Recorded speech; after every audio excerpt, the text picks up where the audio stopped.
ಶ್ರೀಮಂತರ ಟಿವಿ ವೀಕ್ಷಕರಿಗೆ ನಮಸ್ಕಾರ. ಕೊಟ್ಟೂರಿನಲ್ಲಿ ನಡೆದಂತಹ ಜನಸ್ಪಂದನ ಕಾರ್ಯಕ್ರಮವನ್ನು ನಾನು ನಿಮಗೆ ತೋರಿಸಕ್ಕೆ ಕರ್ಕೊಂಡು ಹೋಗ್ತಾ ಇದ್ದೀನಿ. ಬನ್ನಿ, ಶಾಸಕರಾದಂತಹ ನೇಮಿರಾಜ್ ನಾಯ್ಕರವರು ಮಾತಾಡ್ತಾ ಇದ್ದಾರೆ. ಬನ್ನಿ ನೋಡ್ಕೊಂಬರೋಣ. ಇದಕ್ಕೂ ಮುಂಚೆ ಒಂದ್ಸಲ ಮಾಡಿದ ಎರಡನೇ ಬಾರಿ ಇಂಥ ವಿನೂತನ ಕಾರ್ಯಕ್ರಮದ ವೇದಿಕೆ ಮೇಲೆ ಉಪಸ್ಥಿತರಿರುವಂತಹ ಬಳ್ಳಾರಿ ಜಿಲ್ಲೆಯ ದಕ್ಷ ಜಿಲ್ಲಾ ಅಧಿಕಾರಿಗಳಾಗಿರುವಂತಹ ಮಾನ್ಯ ಶ್ರೀ ದಿವಾಕರ್ ಅವರೇ,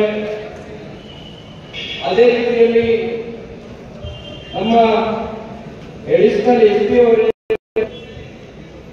ತಾಲೂಕಾ ಅಸಿಸ್ಟೆಂಟ್ ಕಮಿಷನರ್ ಆಗಿರುವಂತಹ ಗುರುಸ್ವಾಮಿ ಅವರೇ, ಅದೇ ರೀತಿಯಲ್ಲಿ ತಾಲೂಕಾ ಪಂಚಾಯಿತಿ ಕಾರ್ಯನಿರ್ವಾಹಕ ಅಧಿಕಾರಿಗಳಾಗಿರುವಂತಹ ರವೀಂದ್ರ ಪಂಚಾಯಿತಿಯ ಸದಸ್ಯರು ವೇದಿಕೆ ಮಾಡಬಹುದು.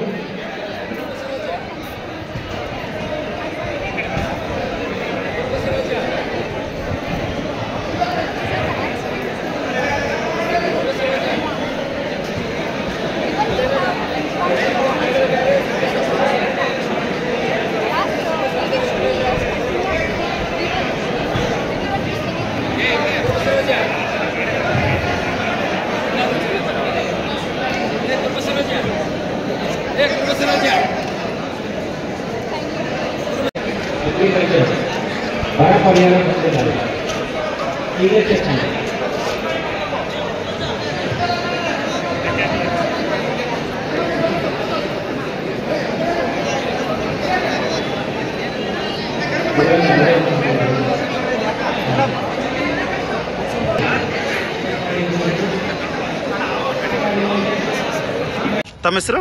ನನ್ನ ಹೆಸರು ಉರ್ಮಿಳಾ ಅಂತ. ನಾನು ಲಾ ವಿದ್ಯಾರ್ಥಿ, ಲಾ ಓದ್ತಿದ್ದೀನಿ. ಓಕೆ, ಏನ್ ಬೇಡಿಕೆ ಕೊಟ್ರಿ ನಿಮ್ಮ ಜಿಲ್ಲಾಧಿಕಾರಿಗಳಲ್ಲಿ? ಈಗ ನಮ್ಮ ಮನೆ ಸುತ್ತಮುತ್ತ ರೋಡ್ ಎಲ್ಲಿ ಬರುತ್ತೆ? ನಿಮ್ಮ ಮನೆ ಎಲ್ಲಿ ಬರುತ್ತೆ? LB ಬಡಾವಣೆ. ಅಲ್ಲಿ ತುಂಬಾ ಆಕ್ಸಿಡೆಂಟ್ ಆಗ್ತಿದ್ವು. ಮೊನ್ನೆ ಒಬ್ರು ಅಂಗವಿಕಲರು ಬಿದ್ದು ಆಕ್ಸಿಡೆಂಟ್ ಆದ್ರು ನಾವು ಕೌನ್ಸಿಲರಿಗೆ ತಿಳಿಸಿದ್ವಿ. ಅವ್ರು ಏನು ಕ್ರಮ ತಗೊಂಡಿಲ್ಲ. ನಮಗ್ ತುಂಬಾ ತೊಂದರೆ ಆಗ್ತಿದೆ. ಈಗ ನಮ್ ತಾಯಿಯವರು ಮನೇಲಿ ಒಬ್ಬರೇ ಇರ್ತಾರೆ. ಹೇಳ್ತಿದೀವಿ ನಾವು ಹಿಂಗೆ, ನಾವು ಅಲ್ಲಿ ದೂರ ಇರ್ತೀವಿ, ಎಲ್ಲಿ ದಿನ ಬಂದು ಕುತ್ಕೊಳಕಾಗತ್ತಾ? ನಮಗ್ ಹೇಳಿದ್ದಕ್ಕೆ ನಮಗ್ ಕೌನ್ಸಿಲರ್ ಏನಂತಾರೆ, ನೀವು ಮೈಸೂರಲ್ಲಿರೋರಮ್ಮ, ಇಲ್ಲಿ ಬಗ್ಗೆ ಹಿಂಗ್ ಅಂತಿರಲ್ಲ. ನಮಗ್ ರೋಡ್ ಬೇಕು ಅಲ್ಲ. ನಾನು ಇಲ್ಲಿ ಬಂದಾಗ ನನಗೆ ಏನಾರ ಆದ್ರೆ ಇವ್ರು ನೋಡ್ತಾರಾ? 6 ತಿಂಗಳು ಟೈಮ್ ತಗೋತೀವಿ ಅಂದ್ರು. 6 ತಿಂಗಳು ಅಂದ್ರೆ ಲಾಸ್ಟ್ ಟೈಮು ಹಿಂಗೆ ಅಂದು ಹಿಂಗೆ ಮುಂದೆ ತಳ್ತಿದ್ದಾರೆ. ಏನೂ ಕ್ರಮ ತಗೋತಿಲ್ಲ ಅವರು. ಸೊ ಕ್ರಮ ಜಲ್ದಿ ತಗೊಳ್ಳಿ ಅಂತ ನಾವು ಕೋರಿಕೆ ಮಾಡ್ತೀವಿ. ಆಯ್ತು, ಚೆಕ್ ಮಾಡಿ ಇಲ್ಲೇ ಹೇಳ್ತಾರೆ ನಿಮ್ಗೆ. ಅಲ್ಲಿ ಹೋಗಿ ಆನ್ಲೈನಲ್ಲಿ ಚೆಕ್ ಮಾಡಿ ಹೇಳಿ ಅವ್ರಿಗೆ ಯಾಕಾಗಿದೆ.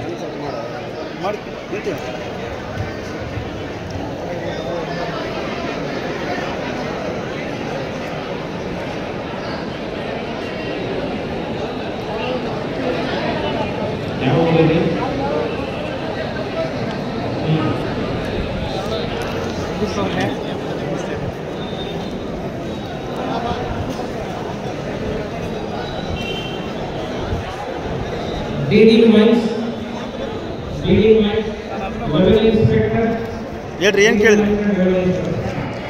ಏನ್ ಕೇಳಿದ್ರಿ? ಅಮೌಂಟ್ ಬಂದಿದ್ದಿಲ್ಲ. ಹೌದಾ? ಯಾವುದು? ಅಕ್ಕಿದು ಬಂದಿದ್ದಿಲ್ಲ? ಏನಂದ್ರು? ಚೆಕ್ ಮಾಡಿದ್ವಿ, ಕೊಡ್ತೀವಿ ಅಂತ ಹೇಳಿದ್ವಿ. ಮಾಡಿಕೊಡ್ತೀವಿ ಅಂತಾರ.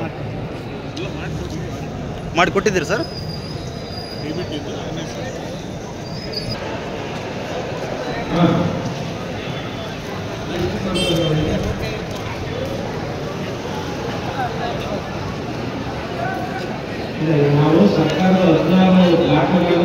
ನಿಮ್ಮ ಬೇಡಿಕೆ ಏನು ಸರ್? ಬೇಡಿಕೆ JJP ಕೆಲಸ ಏನು ಸರ್? JJP ಕೆಲಸ ಬೇಗ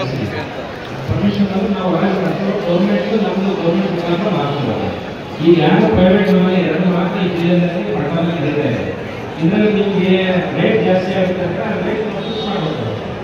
ಅದಕ್ಕೆ ಜಾಸ್ತಿ ಮಾಡ್ತಾರೆ ಕೇಳ್ತಾರೆ ಅವರು.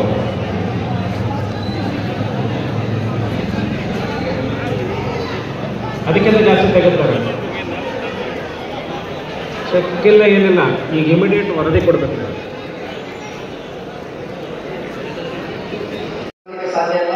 ಹಾಗೆ ಸಕಲ ಜೀವಾತ್ಮಗಳಿಗೆ ಕೂಡ ಹಸಿರನ್ನು ಅನ್ನೋದು ಬೇಕಾಗುತ್ತೆ. ಹಾಗಾಗಿ ಹಸಿರನ್ನು ಅಲ್ಲಿ ಪಾರ್ಕ್ ಸುತ್ತಮುತ್ತ ತುಂಬಾ ತೊಂದರೆ ಆಗ್ತಿದೆ. ಅದಕ್ಕೋಸ್ಕರ ನಾವು ಜಿಲ್ಲಾಧಿಕಾರಿಗಳಿಗೆ ಅರ್ಜಿ ಸಲ್ಲಿಸಿದೀವಿ. ಆದಷ್ಟು ಬೇಗ ನಮಗೆ ಕ್ರಮ ತಗೊಂಡು ಅವ್ರು ನಮ್ಮ ರೋಡ್ ಮಾಡ್ಕೊಡ್ಲಿ ಅಂತ ಹೇಳಿ ನಾವು ವಿನಂತಿ ಮಾಡ್ಕೊತೀವಿ. ಸೊ ನಮಗೆ ಜಲ್ದಿ ಆದಷ್ಟು ಬೇಗ ಆಗ್ಬಿಟ್ರೆ ನಮಗೂ ಖುಷಿನೇ. ಯಾಕಂದ್ರೆ ಈಗ ಒಬ್ರು ಅಂಗವಿಕಲರು ಬಿದ್ದಾಗ ನಮಗೂ ಸಂಕಟ ಆಗತ್ತಲ್ವಾ, ಅದಕ್ಕೋಸ್ಕರ ಜನಕ್ಕೋಸ್ಕರ ನಾವು ಸ್ಪಂದಿಸಬೇಕು ಅಂತ ಹೇಳಿ ಅವ್ರಿಗೆ ಅರ್ಜಿ ಸಲ್ಲಿಸಿದ್ವಿ.